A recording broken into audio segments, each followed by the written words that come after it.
ஜனகராஜ் அவங்க போடுறதா இல்லை. டிஸ்ட்ரிபியூட்டர்ஸ்லாம் யார் காமெடியன் போடணும், ஜனகராஜ் போடணும் அப்படிங்கிறதுனால சொன்னோம்.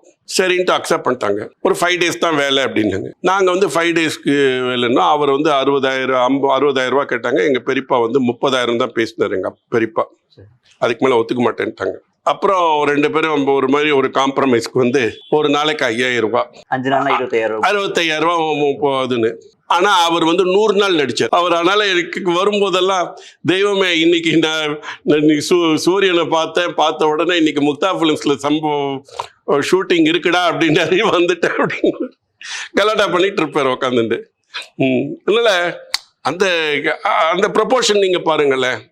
அதுன்னு இதுல 2வது அந்த படத்துல இப்ப நாங்க வந்து ஆர்டிஸ்ட் ஜாஸ்தி, ஒரு ஜூனியர் ஆர்டிஸ்ட் ஆகட்டும், இதுவாகட்டும், இதெல்லாம் நாங்கள் பிளான் பண்ணுவோம். ஜூனியர் ஆர்டிஸ்ட் இவ்வளோ ஒரு இதுக்கு மேலே இவ்வளோ வேண்டாம் அப்படிங்கிறது பிளான். அது ஒன்றுமே கண்ட்ரோலே இல்லாமல் இருந்தது. இப்போ ஜூனியர் ஆர்டிஸ்ட் வந்து ஒரு 8 hours தான் அவங்களுக்கு இவ்வளோ ஒரு கால் ஷீட்டும்போம். ஒரு கால் ஷீட்டில் அவங்களை முடிக்க வேண்டிய வேலை 2 கால் ஷீட் ஆகுதா, 3 கால் ஷீட் ஆகுதா, இல்லை எவ்வளோ நாளைக்கு வருவாங்கிறது தெரியாமல் அடிச்சு விடுங்க. இப்போ அவங்களுக்கெல்லாம் சம்பளம் ஏறின்னு இருக்கும்.